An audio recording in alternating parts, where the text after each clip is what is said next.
இதெல்லாம் அங்கே பேசிக்கிறோண்ணே, முக்கியமானது மட்டும் கேளுங்கண்ணே. சரி கேளுங்கண்ணே. ஆனால் இப்போ சிஎம் என்ன சொல்லியிருக்காருன்னா அந்த டங்ஸ்டன் சுரங்கம் வந்து கண்டிப்பாக வராதுன்னு சொல்லியிருக்காரு. அதே போல் அண்ணா பல்கலைக்கழகத்தில் குற்றவாளிகளை கண்டிப்பாக நாங்கள் கைது பண்ணுவோம் அப்படின்னு.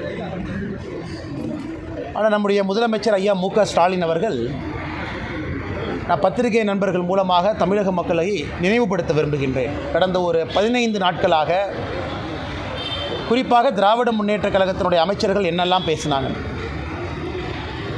ஆரம்பத்தில் திராவிட முன்னேற்ற கழகத்தினுடைய 2ஆம் கட்ட தலைவர்கள் என்ன சொன்னாங்கன்னா, அந்த ஞானசேகரன் திராவிட முன்னேற்ற கழகத்திலே கிடையவே கிடையாது, யாருன்னே தெரியாது.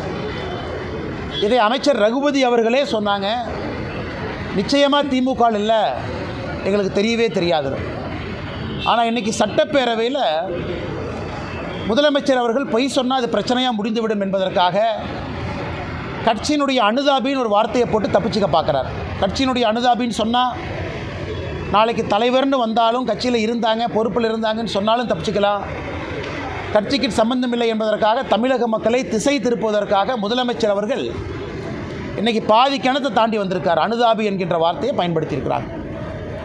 அதோடு நான் நிற்க போது இல்லைங்கண்ணா, ஒரு வழக்கும் பாருங்கள், மாநில அரசு எப்படியெல்லாம் பொய் சொல்லி மாட்டிக்கிறாங்கண்ணா. அண்ணா நகர் வழக்கு, அந்த சகோதரி மீது பாலியல் வன்கொடுமை, சுப்ரீம் கோர்ட்டில் ஸ்பெஷல் எஸ்ஐடி போடுறாங்க. உச்சநீதிமன்றம் போவதற்கு முன்பு தமிழக அரசு கொடுத்துருக்கக்கூடிய செய்திக்குறிப்பு நல்லா பாருங்கள். அந்த இன்ஸ்பெக்டர் எந்த தப்பும் பண்ணல, நாங்கள் விசாரித்தோம், அதனால் யார் மீதும் நாங்கள் நடவடிக்கை எடுக்கப் போவது இல்லைன்னு செய்திக்குறிப்பில் இருக்குது. ஆனால் இன்றைக்கி எஸ்ஐடி பார்த்திங்கன்னா அந்த சம்மந்தப்பட்ட அதிகாரி ஒருத்தரை கைது பண்ணியிருக்காங்க. அவங்க அந்த சகோதரியினுடைய தாய்மார் அடித்தாங்க அப்படின்னு சொல்கிறாங்க. அப்படி என்றால் எப்படி மாநில அரசே ஒரு செய்திக்குறிப்பு பொய்யாக கொடுக்க முடியும்? அப்படின்னா அந்த முதல்ல விசாரித்த அதிகாரி யார்? விசாரித்த அதிகாரி மீது நடவடிக்கை ஏன் இல்லை? அதனால் முதலமைச்சரினுடைய இந்த விஷயமும் கூட ஒரு முழு பூசணிக்காயை சோத்தில் மறைக்கிறதுக்கான முழு முயற்சியில் முதலமைச்சர் அவர்கள் இறங்கியிருக்கின்றார். அதனால்தான் திரும்ப நாங்கள் கேட்கின்றோம், சென்னை போலீஸ் கமிஷனர் அவரும் முன்னுக்கு முரணாக பேசுகிறாங்க, சட்டத்துறை அமைச்சர் முன்னுக்கு முரணாக பேசுகிறாங்க, இன்றைக்கி முதலமைச்சர் அவர்களும் முன்னுக்கு முரணாக பேசுகிறாங்க. அதனால் தமிழக மக்கள் இதையெல்லாம் பார்த்து கொண்டிருக்கின்றார்கள், பொறுமையாக இருக்கிறாங்க. இதற்கு சிபிஐ தான் தீர்வா? ஏன்னா உங்களுக்கு தெரியும், அடுத்து இங்கேருந்து நாங்கள் ஆர்ப்பாட்டம் போகிறோங்கண்ணா. கொடுவாய் பகுதியில் இங்கே 3 விவசாய பெருமக்களை வெட்டி கொலை பண்ணியிருக்கிறாங்க. நாங்கள் சிபிஐ என்கொயரி கேட்டு நாங்கள் கடிதம் எழுதியிருக்கோம். அதற்கு முதலமைச்சர் பதில் சொல்லலை. 2வது, டங்ஸ்டன் சுரங்கத்தை பொறுத்தவரை முதலமைச்சர் அவர்கள் ஒரு விஷயத்தை புரிஞ்சுக்கணும், மத்திய அரசு தெளிவாக டங்ஸ்டன் சுரங்கம் அங்கே அனுமதி இல்லை என்று சொல்லியிருக்கிறாங்க.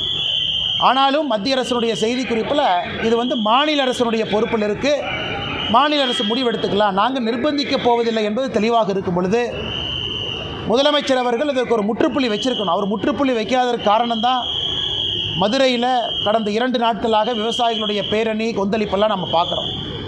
முதலமைச்சர் ஒரு மூத்த அமைச்சரை மதுரைக்கு அனுப்பிச்சிருக்கணும். அங்கே இருக்கக்கூடிய நம்மளுடைய நாட்டார் பெருமக்கள், அந்த மதுரையை பொறுத்தவரை பெரிய மனிதர்கள் அங்கே இருக்கிறாங்க, பெருமக்கள் இருக்கிறாங்க கிராமத்தில், அவங்கள கூப்பிட்டுருக்கணும். அவங்ககிட்ட உட்கார்ந்து ஒரு மூத்த அமைச்சர் பேசியிருந்தாருன்னா 5 நிமிஷம் வேலை. அந்த பேச முடியாததன் விளைவு மதுரையில் ஒரு பெரிய பேரணியை பார்த்தோம்.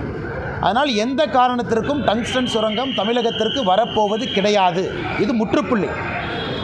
அதனால் முதலமைச்சர் இப்போவாவது அரசியல் செய்யாமல் இதற்கு ஒரு முற்றுப்புள்ளி வைத்து இந்த பிரச்சனையை முடிக்க வேண்டும் என்று விரும்பினோம். இன்றைக்கி சட்டப்பேரவையில் அதை பற்றி பேசியிருப்பதாக நான் அறிந்தேன். பத்திரிகை நண்பர்கள் நீங்கள் சொல்லியிருக்கீங்க. சீமான் பெரியார் மிகவும் எளிதாக பேசியிருக்காரு. திராவிட கழகத்திலும் பல்வேறு பகுதிகளிலும் வழக்கு அவர் என்ன சொல்லியிருக்காருன்னா, பெரியாருடைய கொள்கைகளை எதிர்ப்பது தான் என்னுடைய கொள்கை என அவர் சொல்லியிருக்காரு. அவர் பேசியது சர்ச்சையை ஏற்படுத்தியிருப்பதாக சொல்லி பெரியார் ஆதரவாக அமைச்சர் தொடர்ந்து அண்ணா சீமான் அண்ணன் அவர்கள் அந்த சென்னை புத்தக ஃபேர் அங்கே போயிட்டு ஒரு புத்தக வெளியீட்டு விழாவில் சில கருத்துக்களை வச்சு பேசியிருக்காங்க. அதன் பிறகு பத்திரிகையாளர் சந்திப்பிலேயே சில கருத்துக்களை பேசியிருக்காங்க.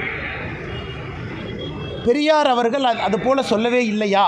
இது நான் சாயந்தரம் பேசுகிறேங்கண்ணா. பெரியார் எங்கே சொன்னார், எந்த புத்தகத்தில் சொன்னார், அதற்கான எவிடன்ஸ் எல்லாம் நான் கொடுக்குறேன். சீமானண்ணன் நான் சப்போர்ட் பண்ணி எவிடன்ஸ் நான் கொடுக்குறேன். அதை பொதுவெளியிலே பேச வேண்டிய அவசியம் இல்லைங்கிறது என்னுடைய கருத்துங்கண்ணா.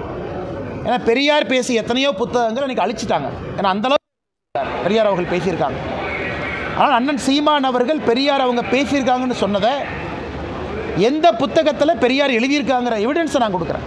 அதனால் சீமான் அண்ணன் அதை யாராச்சும் போலீஸ்காரங்க வீட்டுக்கு வந்தாங்கன்னா அந்த புத்தகத்தையும் காப்பியும் கொடுத்தா போதும், வேறு எதுவும் வேண்டாம். ஆனால் பொதுவெளியிலே அதை பற்றி நான் பேச விரும்பவில்லை. காரணம், பெண்கள் பார்க்குறாங்க, குழந்தைகள் பார்க்குறாங்க. பெரியார் அவர்கள் ஒரு காலத்தில் பேசினதெல்லாம் இன்றைக்கி நம்ம பேச ஆரம்பித்தோம்னா மக்களுக்கு அருவருப்பு வந்துடும். அதை போன்று சில வார்த்தைகள் அதில் இருக்குது. அதனால் அண்ணன் சீமான் அவர்கள் சொன்னது சரிதான் அப்படின்னு நான் சொல்ல விரும்பலைங்கன்னா காரணம், ஒரு கருத்தை வச்சுருக்கிறாங்க. அது சீமான் அண்ணன் அவர்கள் ஏன் சொன்னாங்கன்னு அவங்க தான் சொல்லணும். அதனால் என்னை பொறுத்தவரை பெரியார் அவர்கள் பேசியிருக்கிறாங்களான்னு நீங்கள் கேட்டிங்கன்னா அது போன்று பேசி இருக்கின்றார், அதற்கான ஆதாரத்தை நான் தர தயார் என்பதை பத்திரிகையாளர் சந்திப்பில் நான் சொல்கிறேன். பட் நான் அந்த கருத்தை பொதுவெளியில் பேச விரும்பல. காலம் கடந்து விட்டது, அரசியல் மாறிவிட்டது, மக்கள் அரசியலை புதிய பார்வையில் பார்க்குறாங்க. பெரியார் அவர்கள் இதற்கு முன்பு பேசியதெல்லாம் பொதுவெளியில் எடுத்து பேச ஆரம்பித்தோம்னா ரொம்ப தவறாக போயிருக்கணும். உடையாம்பாளையத்தில் நேற்று ரவி ஆபிதான் சொல்லி ஒரு பிரியாணி கடை வச்சிருக்கிறாங்க. அதில் வந்து பிஜேபி ஓபிசி அணியை சேர்ந்த சுப்பிரமணியங்கிறவர் வந்து அவர் வந்து கடையை வைக்கக்கூடாது, பிரியாணி விற்கக்கூடாது அப்படின்றாரு. ஊர் கட்டுப்பாடு அப்படின்னு சொல்லியிருக்காங்க.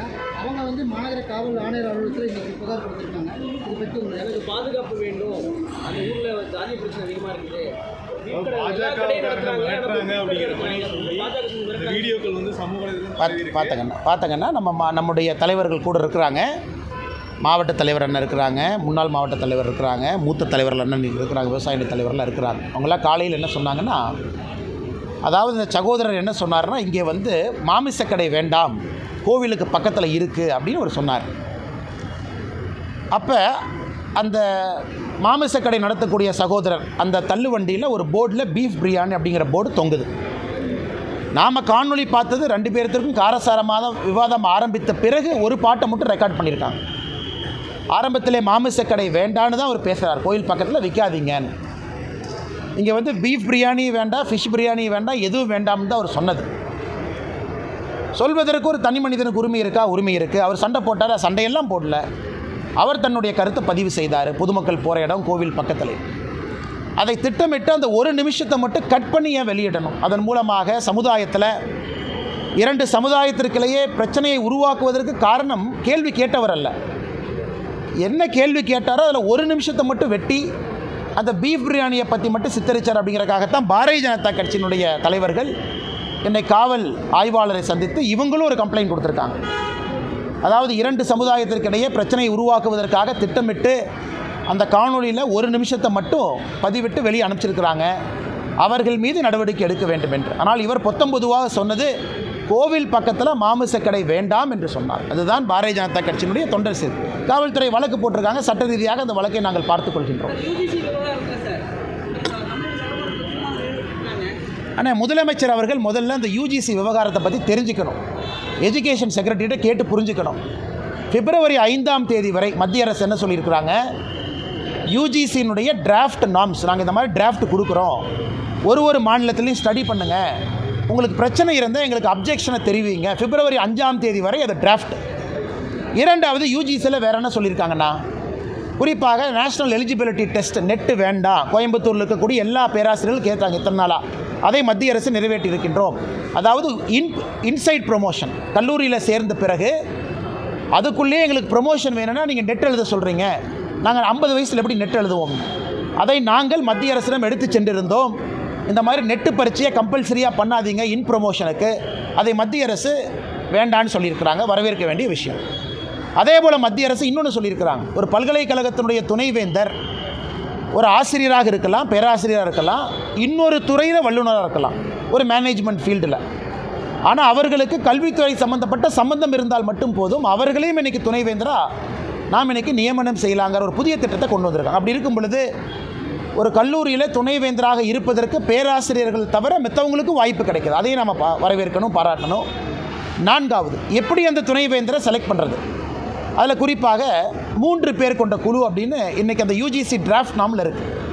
ஒன்று யூஜிசியினுடைய நாமினி, இன்னொன்று பல்கலைக்கழகத்தினுடைய செனேட் நாமினி, 3வது கவர்னருடைய நாமினி. இந்த 3 பேர் கொண்ட குழு. பல்கலைக்கழகத்தினுடைய செனேட் நாமினி என்கின்ற முறையில் மாநில அரசுக்கு அவர்களுக்கு தேவையான மரியாதை அதில் வந்துடுது. பல்கலைக்கழகத்தினுடைய செனேட் அங்கேருந்து ஒரு ரெப்ரசன்டேட்டிவ் வந்துடுறாங்க. யூஜிசி நாமினி, ஏன்னா நாம்ஸ் எல்லாம் சரியாக மெயின்டைன் பண்ணணும். அது உச்சநீதிமன்றத்தினுடைய பல தீர்ப்புகள் இருக்குது. துணைவேந்தர் நியமனத்தில் யூஜிசி நாமினி இருக்கணும், அவங்களும் வந்துடுறாங்க. ஆளுநர் தான் சான்சலராக இருக்காங்க, அதனால் ஆளுநர் வந்துடுறாங்க.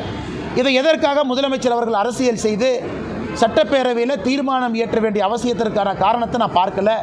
அதனால் முதலமைச்சருக்கு உண்மையாலும் பிரச்சனை இருக்கா, எஜுகேஷன் செக்ரட்டரி அனுப்பி பிப்ரவரி 5ஆம் தேதிக்குள்ளே நாங்கள் எதிர்க்கிறோம், இதுதான் காரணம்னு சொல்லட்டும்.